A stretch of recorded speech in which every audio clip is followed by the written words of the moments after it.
आज भारतीय बहुजन अलायंस इसकी ये फर्स्ट प्रेस कॉन्फ्रेंस दिल्ली के कॉन्स्टिट्यूशन क्लब में संपन्न हो रही है। इस प्रेस कॉन्फ्रेंस में आप सभी का आयोजन के तरफ से स्वागत करते हुए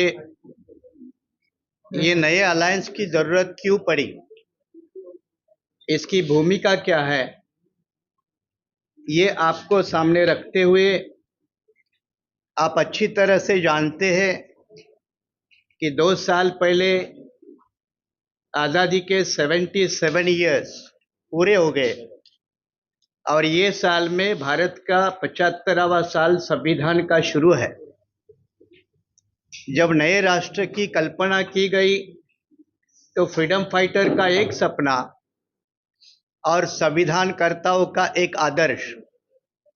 इन दोनों का तालमेल बनाकर एक नए समाज और राष्ट्र की निर्मित होना आवश्यक थी। उस दिशा में कुछ प्रयास भी हुए, लेकिन बहुत कुछ नहीं भी हुए, और जो नहीं हुए उसकी तस्वीर हमें भारत सरकार के और दुनिया के कई सारे रिपोर्ट्स के माध्यम से समझ में आती है। जैसे सच्चर कमेटी रिपोर्ट है, मंडल कमीशन रिपोर्ट है, प्रोफेसर कुंडू कमीशन रिपोर्ट है, या ह्यूमन डेवलपमेंट इंडेक्स दुनिया का भारत के बारे में क्या कहता है। ऐसे सारे रिपोर्ट की ये आंकड़े बताते हैं कि आज भारत की अर्थव्यवस्था जीडीपी के हिसाब से देश में एक ऊंची जगह पे पहुंची है, दुनिया में 5वें नंबर की है। इसके बावजूद इस भारत में 140 करोड़ जनता में से 80 करोड़ लोगों को देश के प्राइम मिनिस्टर प्राउडली कहते हैं कि हमें फ्री अनाज बांटना पड़ता है।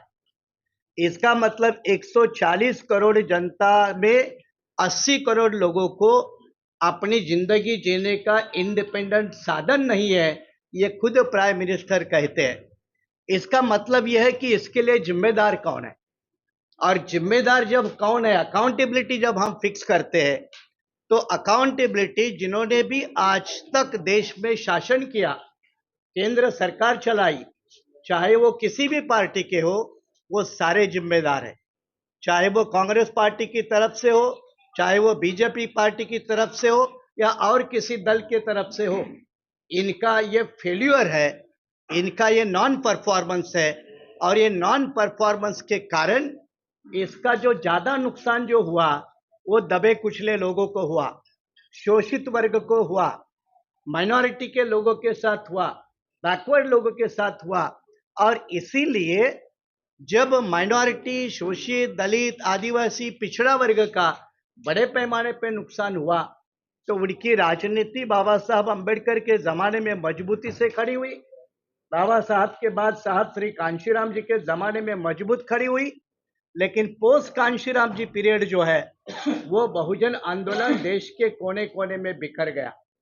और उससे क्या हुई तो बहुजनों की राजनीतिक आवाज संसद में या देश के राजनीति में कमजोर होने लगी।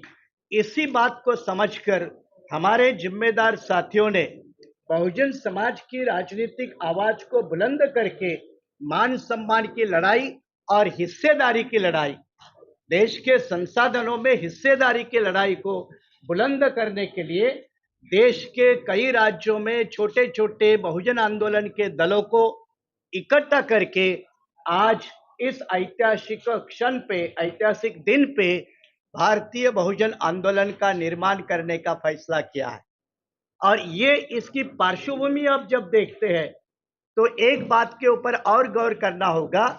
कि देश के जो भी नीतिकार है, पॉलिसी मेकर है, सरकारें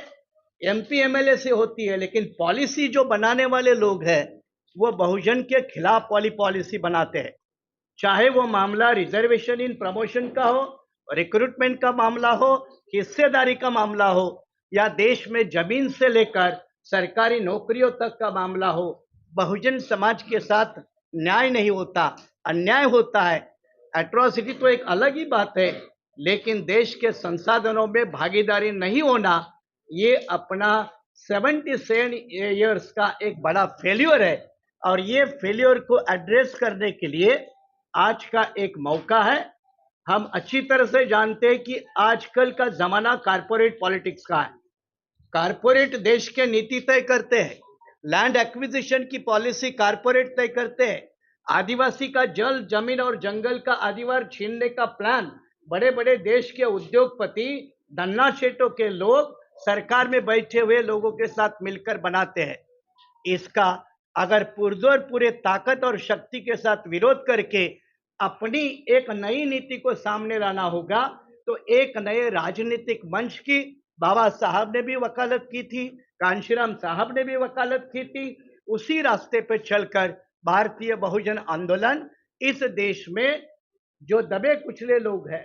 खास करके कॉन्स्टिट्यूशनल टर्म में अगर कहे तो schedule caste, schedule tribes, backward classes and the religious minority, जो देश का सबसे बड़ा 90% हिस्सा है, उस 90% हिस्से की राजनीति बड़ा करके देश के संसाधनों में हिस्सेदारी पाना, देश के पॉलिसी मेकर बनना और रूलिंग क्लास बन के इस देश के बहुजन समाज के साथ न्याय करना, ये भारतीय बहुजन आंदोलन की भूमिका है।